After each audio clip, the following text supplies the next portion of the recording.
Kain po tayo ng mais, mga kaibigan. Ang damin to.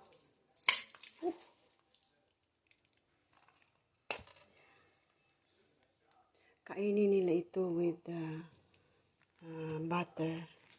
I-dip nila sa butter. Tapos lagyan nila ng asin. Ako, kainin ko lang ganito plain. At saka, kinuha ko yung iba, mga kaibigan, no? Kasi maggulay ako ng bisol, spinach, at saka lagyan ko ng isda na prito. Masarap. Yan. Kasi gusto ko kainin yung nasa dulo-dulo. Kasi masarap. Yan. Kain tayo. Thank you for watching. Ang bango-bango talaga at saka ang laki-laki. Bye-bye.